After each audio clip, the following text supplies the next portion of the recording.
Assalamualaikum warahmatullahi wabarakatuh. Nama saya Anjani Madavikia dari Prodi Sistem Informasi A1 semester 2. Saya akan menjelaskan tentang mata kuliah Sistem Informasi Manajemen. Saya akan menjelaskan materi dari bab 2 dan bab 3. Bab 2 pertama-tama saya akan menjelaskan tentang materi bab 2 dulu, yaitu Sistem Informasi dan CBIS atau Computer Based Information System. Yang pertama ada definisi sistem informasi.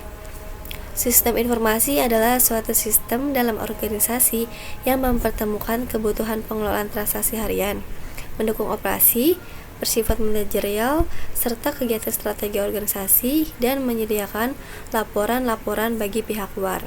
Menurut beberapa ahli, seperti MC Leot,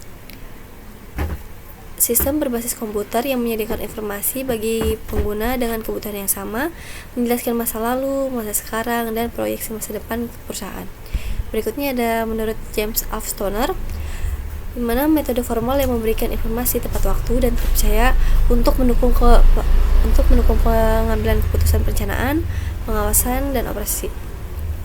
Yang kedua ada komponen dan karakteristik sistem informasi atau building block. Sistem informasi terdiri dari blok bangunan utama. Yang pertama ada blok masukan atau input block, di mana data yang masuk termasuk metode dan media penangkap data atau dokumen dasar.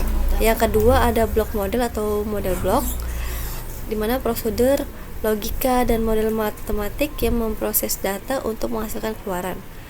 Yang ketiga ada blok teknologi, meliputi teknisi atau brandware, perangkat lunak atau software, dan perangkat keras atau hardware. Yang keempat ada blok kendali, di mana mekanisme untuk mencegah kerusakan atau kegagalan sistem. Yang terakhir ada tujuan atau hal pokok yang harus dicapai. Sistem ini dianggap berhasil jika mencapai tujuan ini. Yang ketiga ada jenis-jenis sistem informasi. Ada beberapa jenis informasi nih guys di dalam bisnis meliputi ada SIM, seperti SIM, sistem informasi sistem manajemen, berfokus pada kegiatan manajerial seperti monitoring kinerja, penilaian karyawan, dan pelaporan kepada direksi. Yang kedua ada SIA atau sistem informasi akuntansi, mengelola transaksi keuangan, audit, dan pelaporan laba rugi. Yang ketiga ada sistem informasi keuangan, mengatur keuangan perusahaan termasuk perhitungan pajak dan cross check transaksi. Yang keempat ada sistem informasi manufaktur, mencatat produksi, biaya produksi, analisis kebutuhan, dan data real time kegiatan pabrik.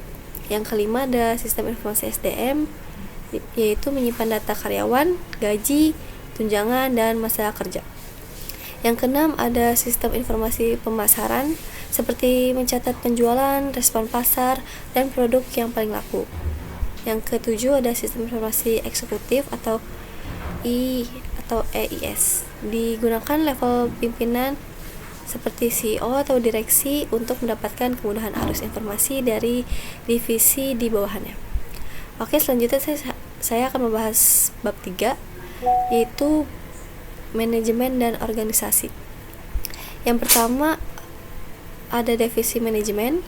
Manajemen adalah proses perencanaan, perorganisasian, pengarahan, dan pengawasan usaha-usaha para anggota organisasi dan pengguna sumber daya lainnya untuk mencapai tujuan organisasi yang telah ditetapkan. Yang kedua ada tingkatan manajemen. Secara umum manajemen dibagi menjadi 3 level utama. Yang pertama ada manajemen puncak atau top management, bertanggung jawab atas keseluruhan organisasi dan kebijakan strategis.